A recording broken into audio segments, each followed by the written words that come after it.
Olá, tudo bem? Hoje nós vamos falar um pouquinho sobre um estudo da Revista das Jovens Mulheres, que é essa revista aqui, Vida e Missão. E o estudo que nós vamos falar diz respeito à reforma. Em reforma, inconformadas e transformadas. É bem interessante que o pastor Gabriel aqui aponta algumas fases da história da igreja cristã. E aí ele menciona a igreja primitiva, da Bíblia Sagrada, em que todo mundo dividia e repartia tudo e tinha tudo em comum. A época da perseguição, como que grandes homens de Deus se levantaram inconformados com a opressão do Império Romano. E a igreja sempre passou por momentos difíceis e momentos de sofrimento, de angústia, de perseguições, e era dessa forma que se levantavam pessoas inconformadas. E a reforma protestante não trouxe ao mundo uma igreja perfeita, mas deixou uma mensagem clara a respeito do verdadeiro discípulo de Cristo, que ele deve estar sempre inconformado com aquilo que não está presente nas Escrituras Sagradas. Muitas transformações vêm acontecendo nas igrejas atuais. A gente vê mudanças no jeito de cultuar, mudanças no jeito de mensagens, no estilo dos pregadores, várias dinâmicas de culto vem recebendo a inserção de elementos externos da igreja, equipamentos eletrônicos, luzes, sons, enfim, muitas transformações. E este estudo vem falar para nós, mulheres, a respeito do nosso papel de cristãs, esse papel de estarmos inconformadas com um evangelismo, com um cristianismo, com o evangelho mesmo, que não está sendo adequado com o que a palavra de Deus prega. Ele até aponta aqui no estudo que a missão da igreja, antes era enviar missionários para fora do Brasil, do seu país, para pregar o evangelho. E ele aponta que talvez a missão da igreja hoje seja que nós estejamos vivendo o inconformismo com os muitos evangelhos, entre aspas, que tem surgido aí. E aí, como que a gente vai saber que esse evangelho é o evangelho verdadeiramente de Cristo ou não? Quando é que eu vou saber que é uma opinião minha a respeito de uma doutrina de uma igreja ou de fato aquilo não condiz com a palavra do Senhor? E aí o pastor destaca aqui, voltando um pouquinho para os personagens bíblicos, que vem surgindo, se destacando na história da igreja. Ele destacou Dorcas. Olha que interessante. Dorcas, ela é muito estudada desde a IBD, desde que nós entramos na IBD pequenininhas na igreja, a gente escuta a história de Dorcas. Dorcas era mais uma mulher, poderia ser mais uma mulher comum, mas não.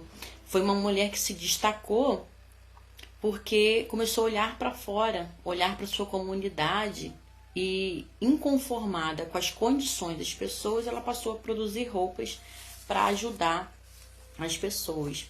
Mas também o pastor aponta Lídia, que foi fundadora da igreja de Filipos. Ela abriu a porta da sua casa para que as pessoas ouvissem e falassem do evangelho ali. E foi assim que o evangelho entrou na Europa.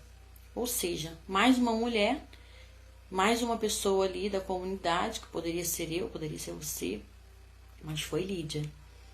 Outro exemplo foi a mulher de Áquila, Priscila, fazedora de tendas, juntamente com seu marido, e era companheira de viagem de Paulo, entre muitas outras mulheres que se destacaram. E elas entraram nessas tarefas porque elas viram uma necessidade. Elas não se conformaram com a realidade que estava ao seu redor. E o pastor vai seguindo, citando outras pessoas que se destacaram, principalmente mulheres. Quando ele fala de Martinho Lutero, no movimento da Reforma Protestante, ele destaca a esposa, Catarina Lutero, porque ela abriu as portas da sua casa para receber pessoas que sofriam perseguição da Igreja Católica, na época da perseguição da Reforma Protestante, além de cuidar de 11 órfãos renegados. Ela também esteve inconformada com o que ela estava assistindo, estava presenciando e tomou atitudes, né? Se posicionou de forma inconformada para mudar um pouco a realidade onde ela estava inserida. Outro nome que o pastor destaca aqui também é a mãe de John Wesley, um dos homens mais influentes na história do cristianismo na Inglaterra. A mãe dele tinha muita paciência de ensinar a palavra de Deus para o filho.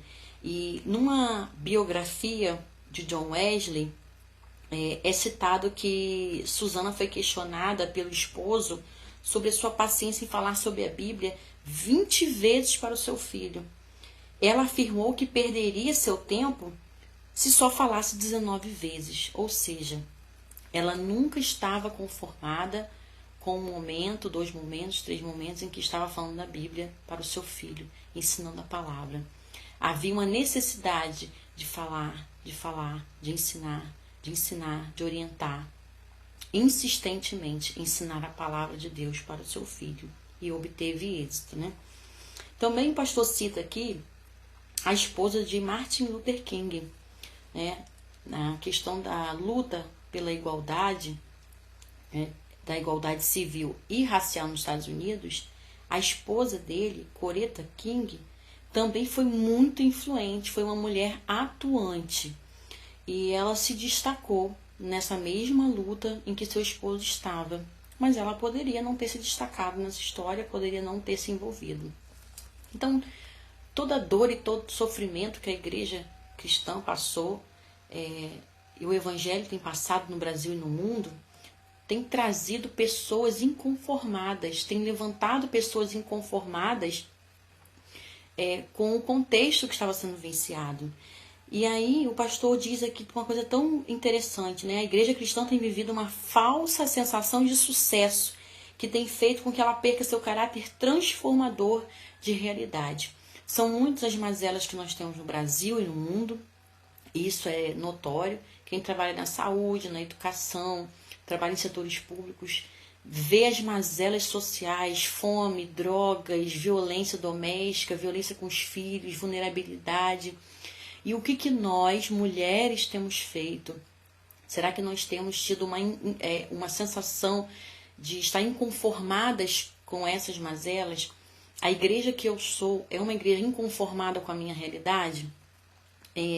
Temos sido um povo conformado com a realidade atual ou temos nos transformado apesar de tudo? Como diz Romanos 12:2, não devemos nos conformar com os moldes deste mundo, mas devemos ser transformados pela renovação da nossa mente em Cristo Jesus, para que assim possamos promover as reformas necessárias para a transformação de vidas de tudo até que Cristo volte, né? E a gente precisa pensar nisso, no meu papel, no seu papel de agente transformador de realidades. Assim como Jesus fez, nós devemos continuar transmitindo a verdade da salvação, insistir na palavra, defender a palavra, tomar posição para que a minha realidade, para que a sua realidade seja modificada através da palavra. Assim como a minha vida mudou, eu tenho um estilo de vida renovado, santificado, tenho sido abençoada pelo Senhor, como seria bom que outras pessoas, outros lares também vivessem isso? Como tem sido triste a vida aí fora, lares, filhos, esposos, esposas, tantos sofrimentos. Mas se as pessoas conhecessem a Cristo, tivessem um encontro com Ele e se transformassem numa nova criatura, realidades poderiam ser transformadas. Então esse é o nosso estudo, que nós possamos nos colocar na posição de inconformadas, como pessoas que um dia foram transformadas e assim, realidades à nossa volta possam ser transformadas também pela graça do Senhor Jesus. Amém? Fique na paz.